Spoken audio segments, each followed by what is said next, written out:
of our hearts and open our eyes that we may see you hidden in the broken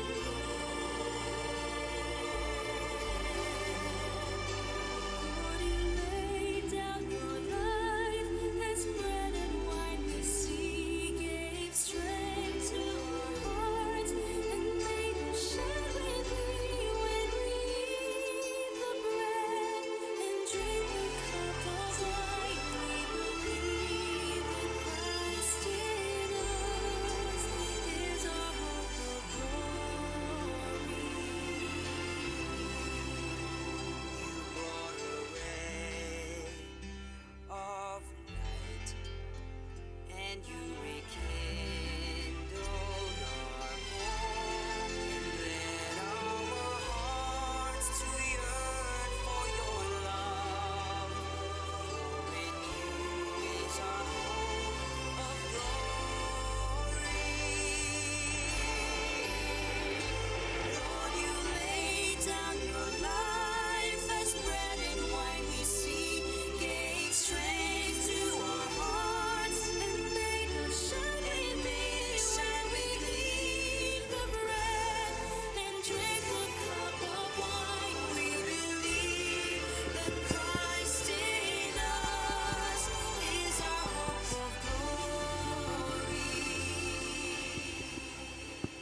Good morning, everyone, and welcome to the final day of our Catechesis for the International Eucharistic Congress.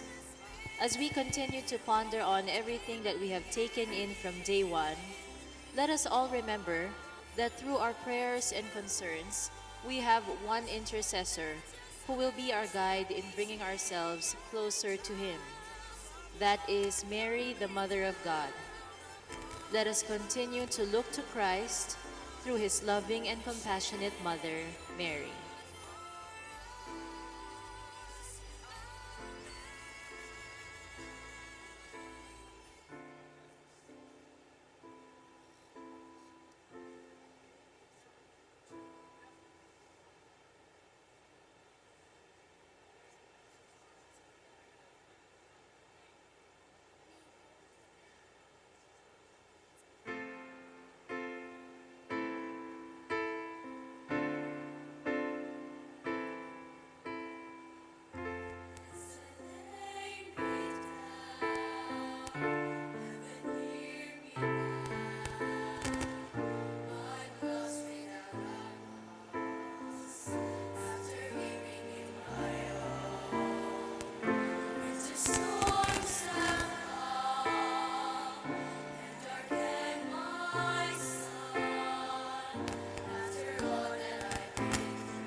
About to lose my breath, there's no more fighting left, sinking to rise no more, searching for that open door.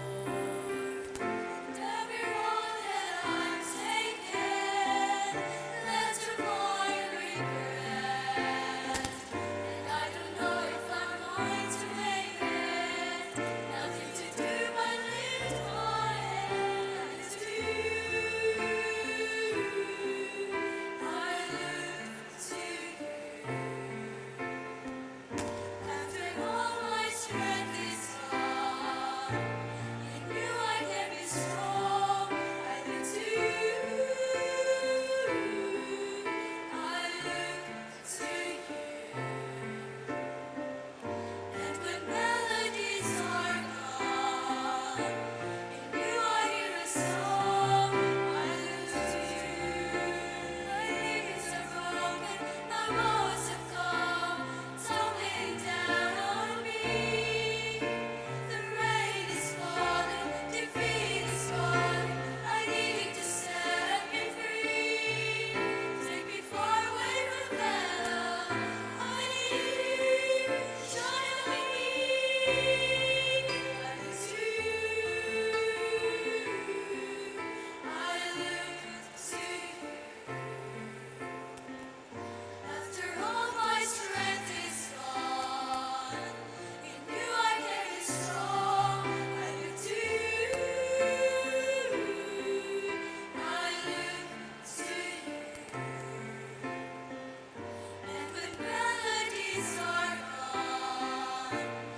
We look to Christ through Mary because we believe that we have a strong intercessor and compassionate mother in her.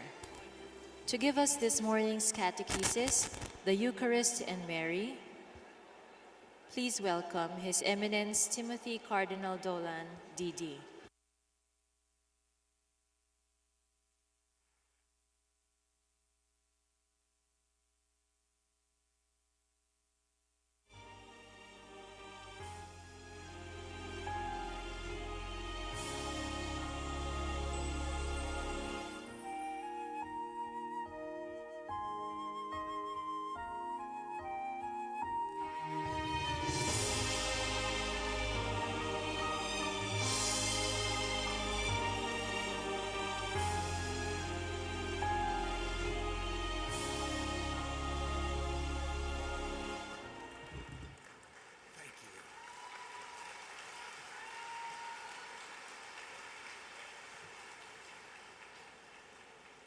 Thank you, everybody.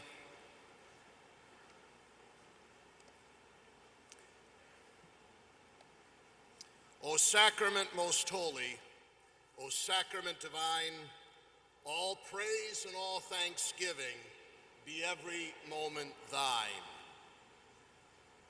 Behold the handmaid of the Lord, be it done unto me according to thy word.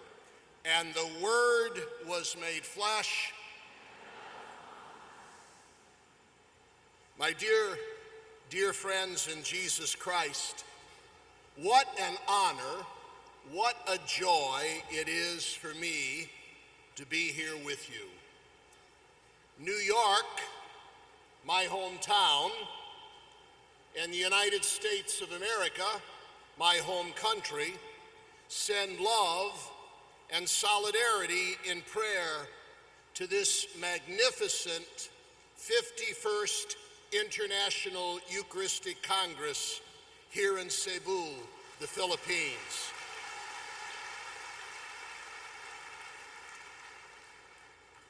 Dear gracious Filipino hosts, back home in New York, I've met so many of your parents, your sons and daughters, your brothers and sisters, your cousins and neighbors, your priests and sisters. I've met them on the sidewalks of New York. Some of them have come here on pilgrimage with me from the Diocese of Brooklyn and from the Archdiocese of New York.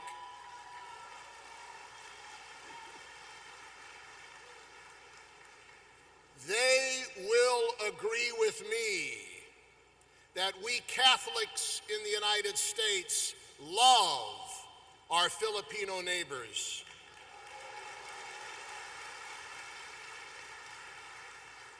We welcome them to the United States. We need them very much. We are so grateful to them. We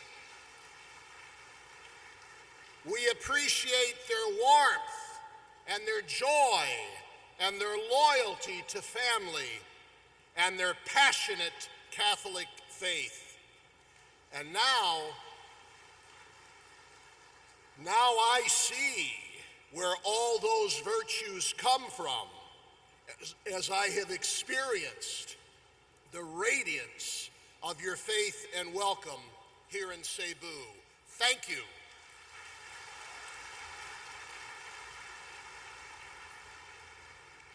I am sorry I forgot my red sash.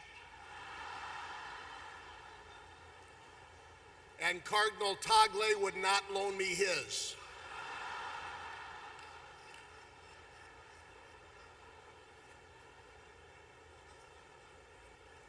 He said he would loan me one of them, but I needed two of them.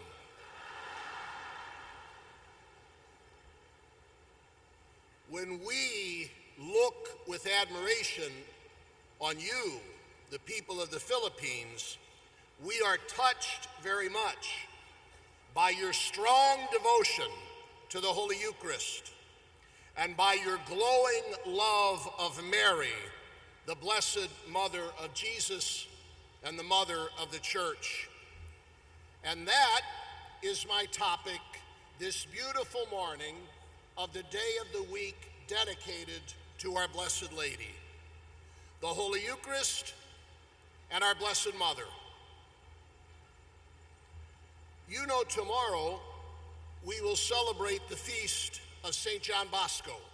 I think there are many Salesians here, no?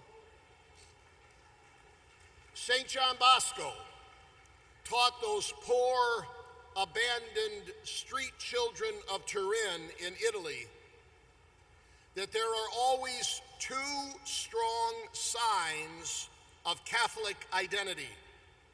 Number one, a firm belief in the real presence of Jesus in the Most Blessed Sacrament. And number two, a tender love of Mary, the Mother of Jesus.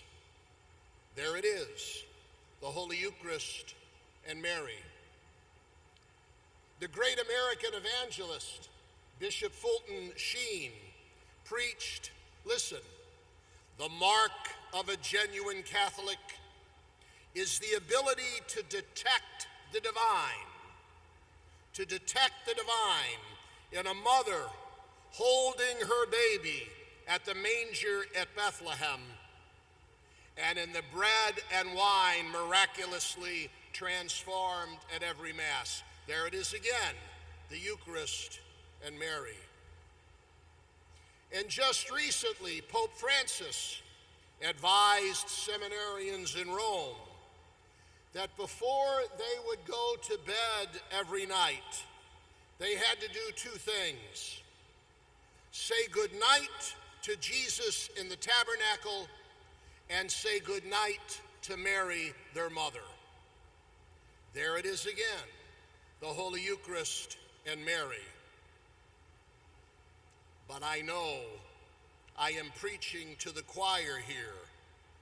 For the wonderful people of Asia love Jesus in the arms of his Blessed Mother and in his real presence in the Most Holy Eucharist. Pueblo Amante de Maria was the title of the hymn composed for the International Eucharistic Congress held in Manila 80 years ago. There it is again, the Eucharist and Mary. O sacrament most holy, O sacrament divine, all praise and all thanksgiving be every moment thine. Behold the handmaid of the Lord. And the Word became flesh. I just want to see that you know your prayers, okay? Now, here's what I want to try to do this morning. I want to speak of the Holy Eucharist as sacrifice, meal, and presence. I'm not the first to do this. My colleague from America, Bishop Robert Barron, did that so beautifully on Tuesday, and so many other of our wonderful speakers have addressed the gift and mystery of the Holy Eucharist as sacrifice, meal, and presence. I will try to explain how Mary animates each of these three ways of looking at the gift and the mystery of the Most Holy Eucharist. So let's begin with the Eucharist as sacrifice. Every time then that you eat this bread and drink this cup, you proclaim the death of the Lord, writes St. Paul to the Corinthians, as we hear proclaimed every year on Holy Thursday, the very day of the institution of the Eucharist. There is, of course, a most intimate connection between the Mass and the sacrifice of Jesus on the cross. That's why we call it the Holy Sacrifice of the Mass. In our timeless Catholic belief, the Eucharist is the renewal of that supreme sacrifice of Jesus on the cross, on that hill called Calvary, on that Friday, strangely termed good. Now be careful. Does this mean that the cross was not the definitive, once and for all saving act of our redemption? Of course it does not mean that. What it does mean is that the death of Jesus on the cross on Calvary is so definitive, so dramatic, that it is infinite, it is eternal, because it is not only the action of a man, but the initiative of Almighty God. The sacrifice of Jesus, God the Son, to God the Father, that sacrifice offered on the altar of a wooden cross, that sacrifice that was so potent that it eclipsed the sun, quaked the earth, raised the dead, changed human hearts, that sacrifice of oblation and praise and atonement and supplication and contrition, that sacrifice still goes on at every Mass.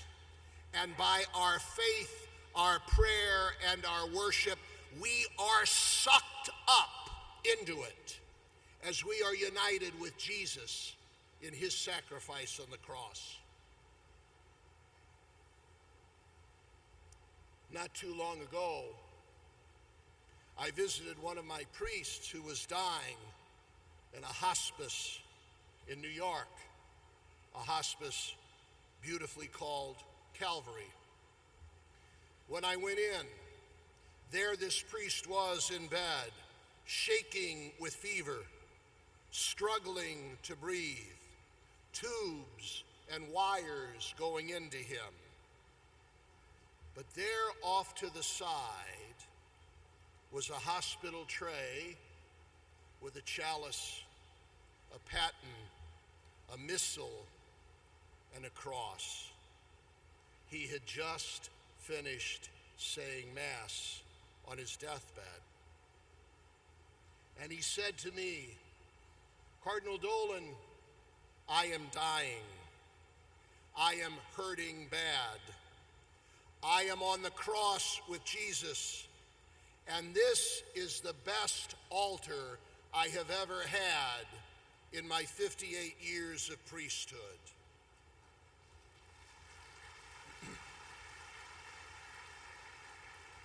He knew that the Mass allowed him to recapture that sacrifice of Calvary, and that his dying was united to that of Jesus. When I was a young priest in the parish, I spent the night at the hospital bed of a little 6-year-old girl who had fallen off her bike and hurt her head so badly that the doctor said she would not make it. The family and I prayed hard all night. And finally, at 6 o'clock in the morning, I said to her dad, "Vince, I have to leave because I have the 6:30 Mass at the parish." And I will never forget the dad's words, "Father, please put my little girl on the altar with you. Put her intention on the paten. Put her name in the chalice as you offer them up with Jesus to our Father." He knew the Mass renewed the sacrifice of Calvary as he saw his little girl on the cross with Jesus. Now, my friends, who was there with Jesus as he was on the cross? Near the cross stood Mary, his mother, as St. John tells us. At the cross her station keeping, stood the mournful mother weeping, close to Jesus to the last. Thank you for your patience with my singing. I sing better after a San Miguel.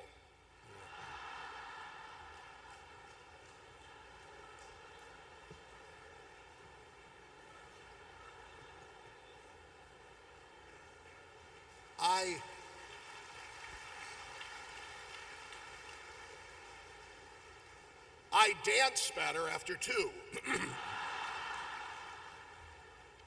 So, you want to be closer to Jesus on the cross at the holy sacrifice of the Mass? Well, then be close to Mary, because she is right there next to him. In New York, we are blessed with the Maryknoll fathers and sisters. I've met some of them here.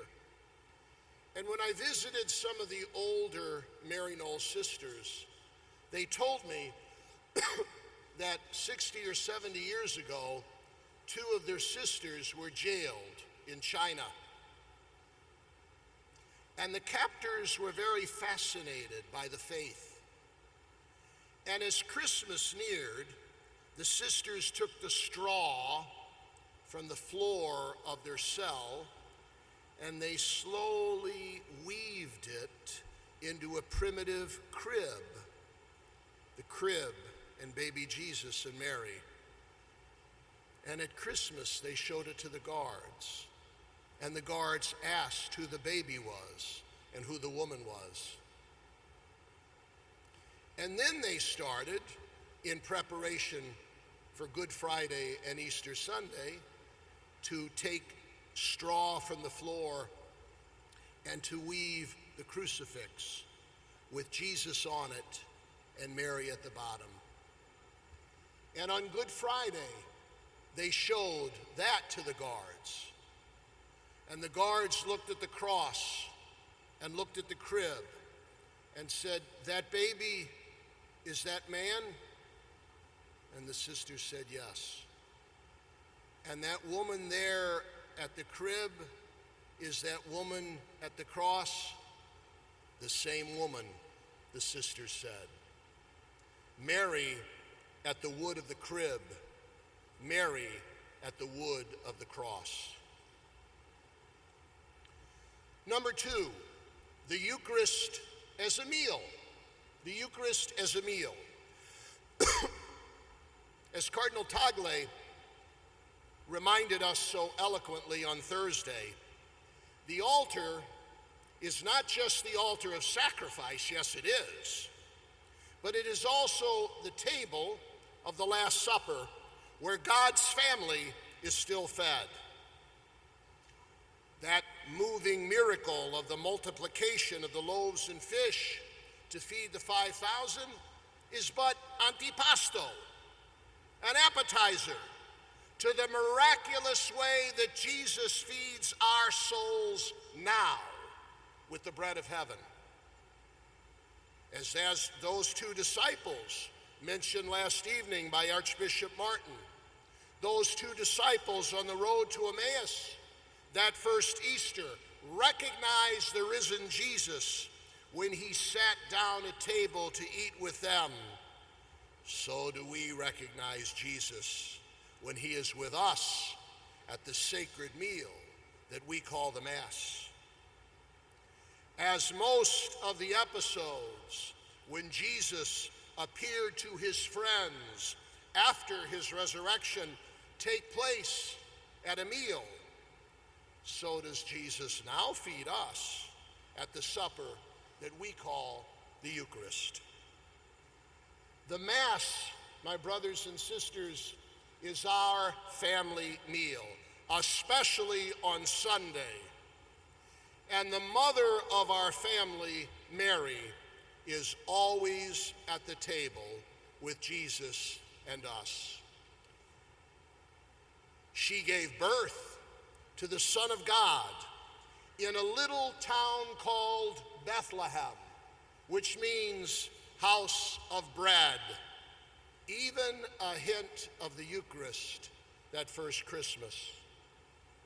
She placed him in a manger, which means a feed box, because Jesus was intended as bread for the world.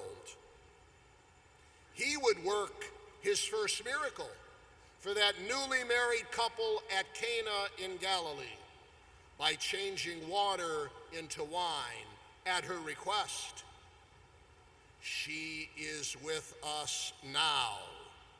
At another feast, we call the Lord's Supper, when he miraculously changes bread into his body and wine into his most precious blood.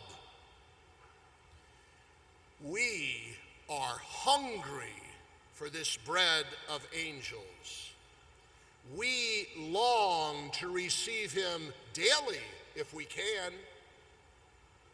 Remember the words of Pope St. Pius X? This side of heaven, it is impossible to be closer to Jesus than by worthily receiving him in Holy Communion. Cardinal Dolan at Mass on Thursday spoke of people who suffered persecution in his beloved country of Hungary. Archbishop Martin last evening spoke of two heroes of the faith who were persecuted for their religion. You perhaps, I want to speak about another one, you perhaps have heard of Bishop Dominic Tang, a Chinese bishop. In China, 60 years ago, Bishop Tang was arrested and placed in solitary confinement. Attempts to break him and make him renounce his faith failed. And finally, after 5 long years in a very damp, isolated cell, his captors came to him and said he could have whatever he wanted. They said, you could have whatever you want. What do you want? Would you like a walk in the sun and some fresh air? Would you like a hot shower and clean clothes? Would you like a new clean cell with a window where you could see outside? Would you like the chance to read some of your mail or to write some letters to your family and friends? Would you like a special meal? What do you want, Comrade Tang? The captors asked him. I would like to say Mass. I would like to say Mass. Whereupon he's put back in his cell and the door is locked. He wanted a special meal, didn't he? A meal called the Lord's Supper, the bread of angels, manna from heaven, the flesh and blood of his Lord and Savior. You have given them bread from heaven, having all delight within it. As the words of the hymn composed for the 1976 Eucharistic Congress in Philadelphia go. Thank you. Oh, I asked for a San Miguel. No, afterwards, okay.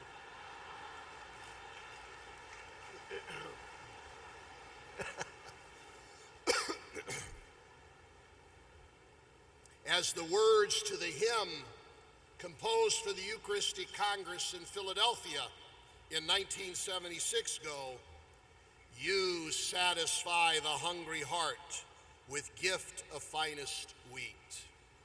There is the Eucharist as a meal. May we remember the invitation of Cardinal Tagle, who said that one of the best ways to renew the life of families is to restore the family having a meal together. And might we make an act of faith and an act of commitment that one of the best ways to renew the church, our spiritual family, is to restore the utter centrality of the family meal of the Eucharist every Sunday. 3, the Eucharist as real presence. 2 stories about New Yorkers. Elizabeth Ann Seton, a deeply committed Anglican, happily married with 5 children. In 1805, she went on a business trip to Livorno, Italy, with William, her beloved merchant husband. Sadly, on the cruise, William contracted tuberculosis, and he died. The ship, of course, had to be quarantined in the harbor of Livorno. And for 3 months, the widow, Elizabeth Seton, enjoyed the simple, gracious hospitality of a wonderful Italian family, the Felicis. She went with them to daily Mass. She so wished she could receive Holy Communion with them. She was hungry for it. But she found consolation in savoring what she already believed to be the real presence of Jesus in the Most Blessed Sacrament, making numerous visits every day to the little parish church to speak with Jesus, there to adore him, to ask him to take care of her 5 children back home, whom she missed so desperately. And on the feast of Corpus Christi, she joined the town of Livorno as they lined the streets to adore the Holy Eucharist as it passed in procession, as we did last evening. As they fell to their knees in reverence, she heard behind her a very proper Englishman snicker. These superstitious peasants believe that the Son of God is really present in that wafer of bread. Elizabeth Seton dropped to her knees and whispered, "So do I, so do I." Upon return to New York, she became a Catholic.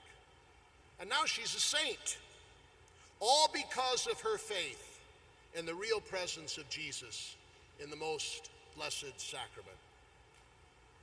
And then there's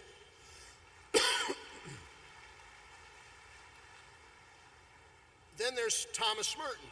You've heard of Thomas Merton, a drifting agnostic intellectual at Columbia University in New York.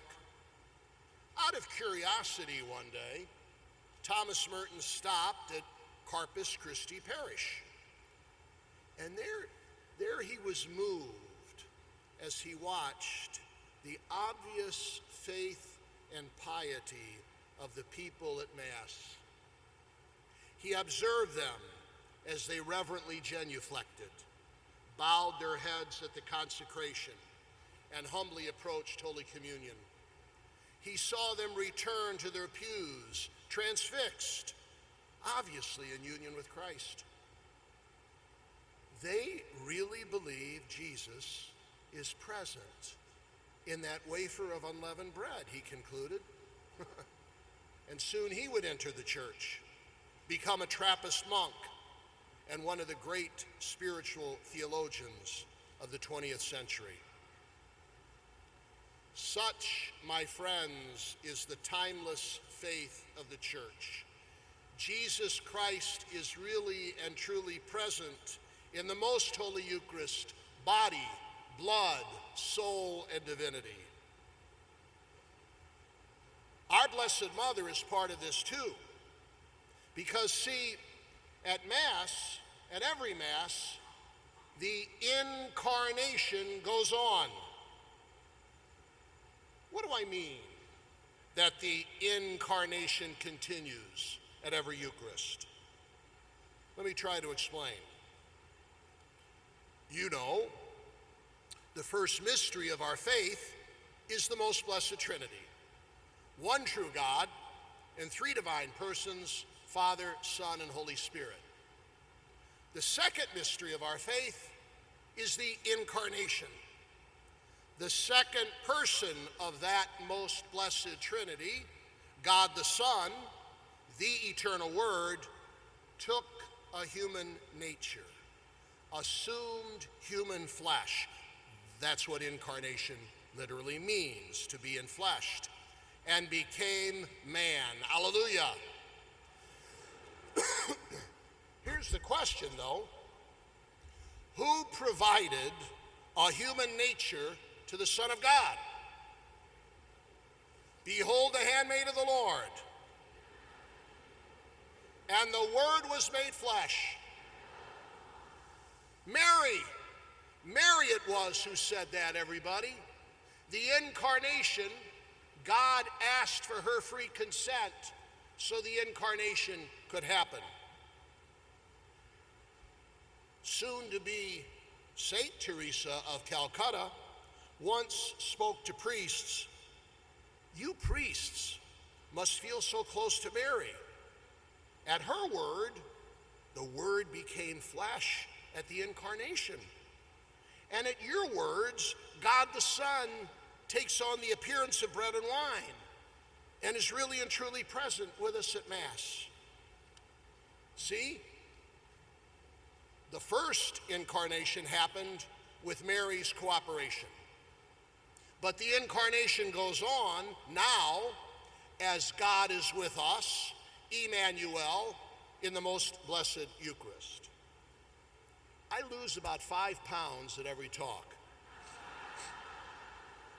And then put on 10 at lunch. All right. As Mary provided a human nature to the Son of God, flesh and blood, so is she an intimate part of the sacrament of his body and blood. You know, 2,000 years ago, people looked at the infant Jesus. They looked at the poor itinerant preacher. They looked at his bleeding, broken, bruised body on the cross, and they sneered, "He cannot be divine." Not Mary. At Bethlehem, at Cana, at Calvary, she beheld the presence of the incarnate Word, the second person of the Most Blessed Trinity, God the Son, the eternal Word, to whom she had freely given a human nature.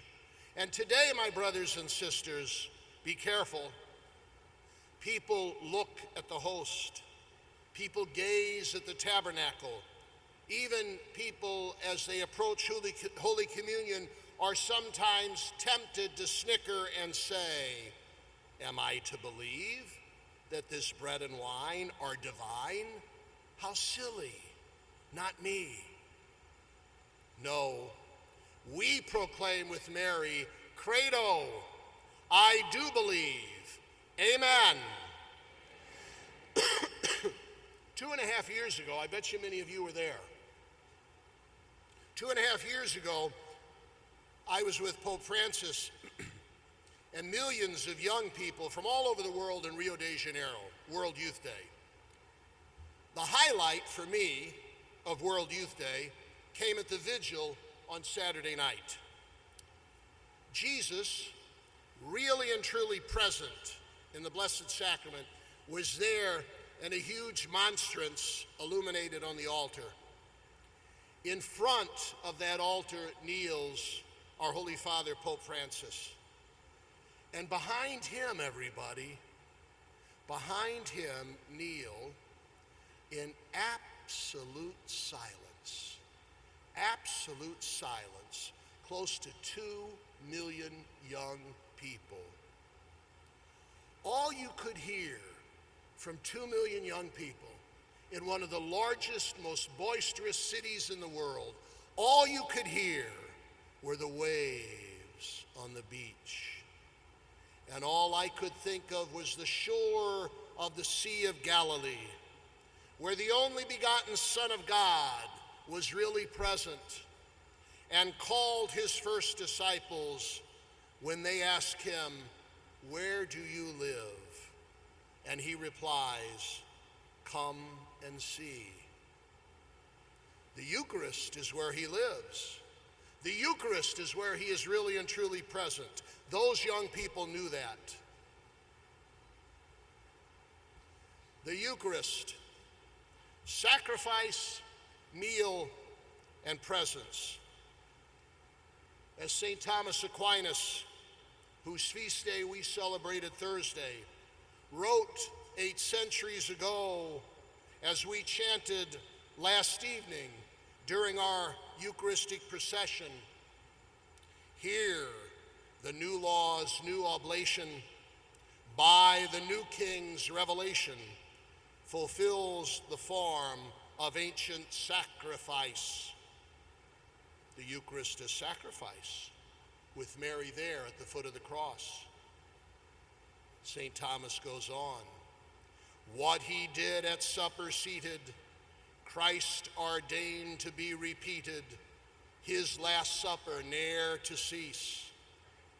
The Eucharist as a meal, with Mary at Bethlehem, the house of bread, tenderly placing him in a manger where food is kept. With Mary at Cana, once again asking her Son to transform natural elements into his body and blood. St. Thomas goes on, "Sight has failed, no thought conceives, but a dauntless faith believes, resting on a power divine." The real presence of Christ in the Blessed Sacrament as the incarnation, the Word made flesh, goes on as it began with Mary's fiat when she provided him a human nature. One last but very significant way Mary is an intimate part of every Eucharist. At the incarnation, she actually, carried within her the very life of the Son of God. She literally, physically, had the divine within. But my brothers and sisters, she would remind us, when we worthily receive her Son in Holy Communion, we spiritually, yet still actually have the very life of Christ within us. We are in communion with Jesus. He lives within us, see? What Mary carried in nature, we carry in supernature. What Mary had within by conception, we have by the gift of grace. For Mary and the Eucharist are so closely united. Behold the handmaid of the Lord. And the Word was made flesh. O sacrament most holy, O sacrament divine, all praise and all thanksgiving be every moment thine. Thank you. Thank you, Your Eminence, Cardinal Dolan. May we ask all pilgrims from Brooklyn, New York, to please come up on stage for a photo session with the Cardinal. Again, may we ask all pilgrims from Brooklyn, New York, Where are to my please pilgrims? come up on stage for a photo session with the Cardinal.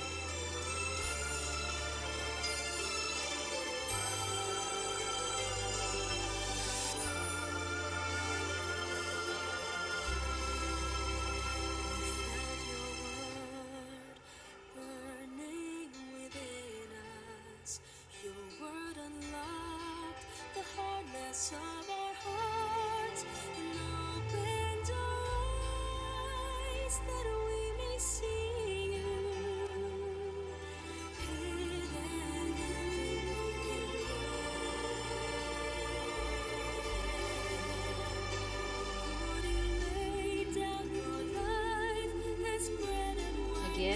like to request only those from Brooklyn, New York to come up on stage for a photo session with the Cardinal.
We kindly request only those from Brooklyn, New York to please come up on stage. Those who would like to take a photo with the Cardinal may do so after our morning session. Again, may we kindly request only those from Brooklyn, New York to come up on stage. Those who would like to take a photo with the Cardinal may do so after the morning session. Thank you.